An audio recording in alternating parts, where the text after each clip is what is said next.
gonna do this one the right way. Groove. Hey everybody, this is Elisa. Welcome back to Coffee Hook TV.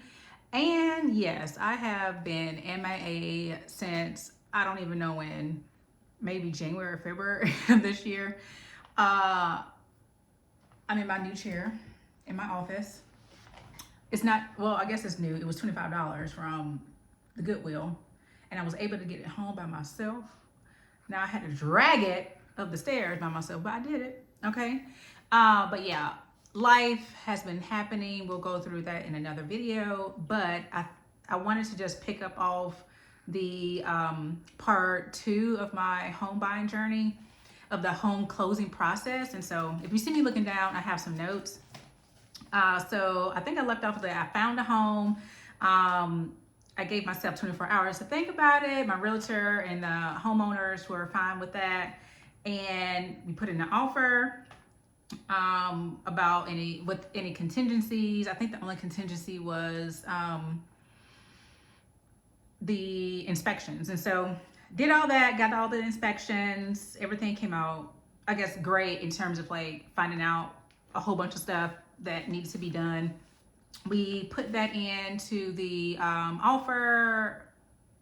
Again, I guess, no, we didn't put it back into the offer. We just sent that over to the sellers, and they agreed to fix everything, or at least give money to have certain things fixed, which was great for the both of us.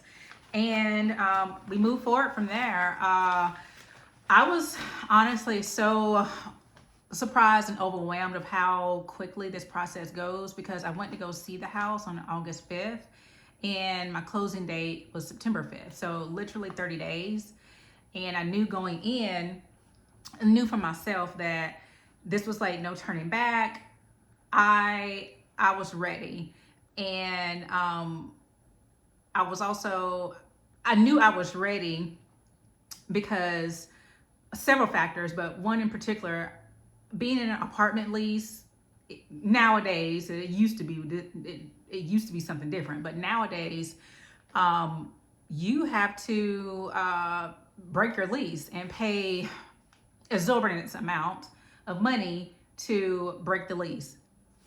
And I said, okay. I knew for myself that that wasn't going to be a hindrance for me. I didn't want to allow it to be a hindrance for me. So, and excuse me, I'm like looking here instead of looking here. I can tell you it's been a while. So I'm going to try to look here. But that was not going to be a hindrance for me.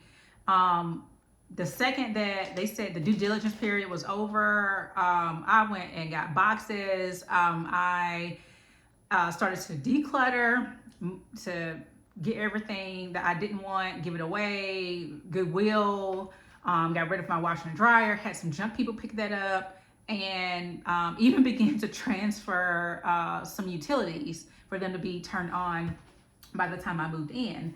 Now, I don't think I ever mentioned, but my birthday is in September. And so basically, and I turned 40 last September. So this was a big birthday gift for myself.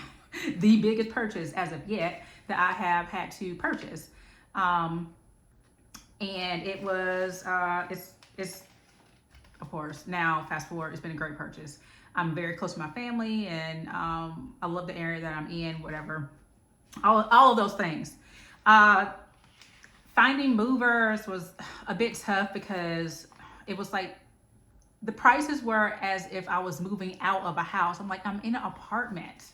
Like, y'all, come on. So found some really good movers that were flat rate. Like, they weren't going to charge for this, that. And also what helps out movers, just as a side note, break down a lot of your own stuff. Like, a lot of stuff that you can handle to break down. Like, I broke down my own bed. I got the mattress cover to put on there. And so when they came in, all that stuff was taped up, boxed up, everything. The only thing they had to wrap was my TVs. I got the package for them to put the TV in.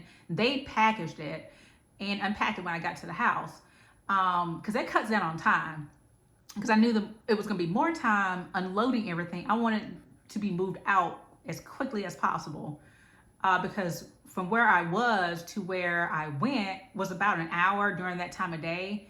And so I need them to we don't need to go over about an hour, 2 hours, and they worked very efficiently and got everything taken care of when I moved.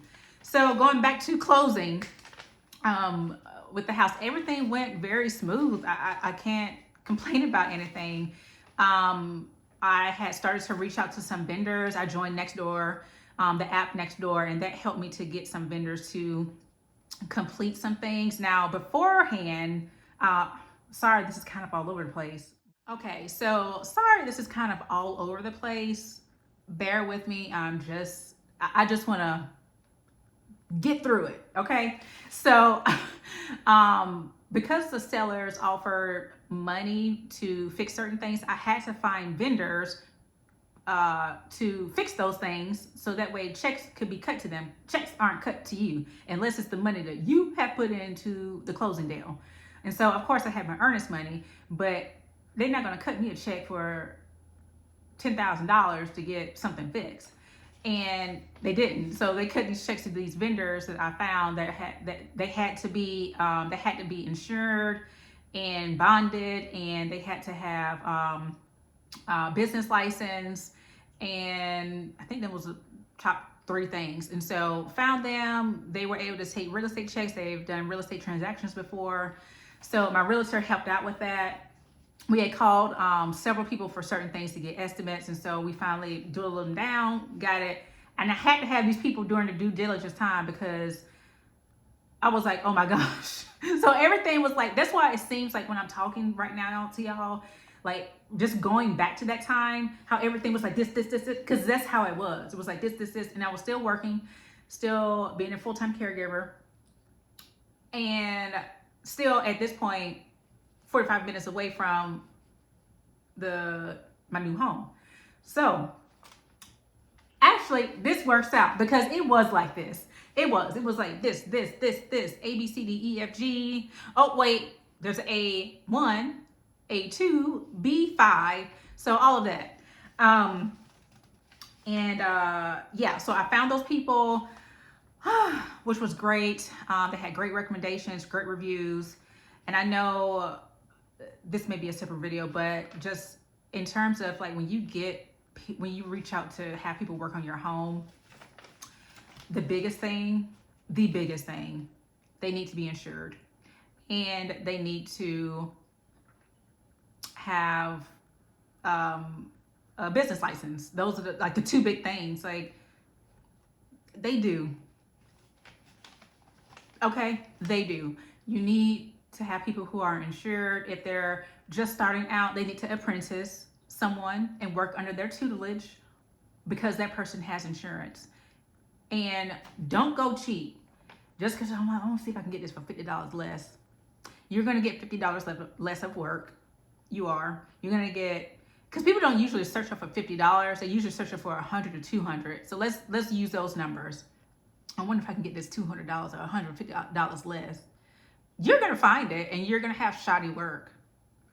So now fast forward, a couple of people who I used to do work for me with the things I needed to be done at the very beginning are now my trusted and true almost a year later. Handyman, electrician, like I use them now. They're going to be doing some work for my parents' house. And so just be mindful of that. Don't try to sit here and shop around to get something cheaper. It's not worth it. So, okay, going back to closing, that was easy and smooth. It was so much paperwork to sign. I did some electronically the morning of, and they tell you about 50,000 times in 50,000 different ways that this may not be your payment in 6 months or in a year because of property taxes. So,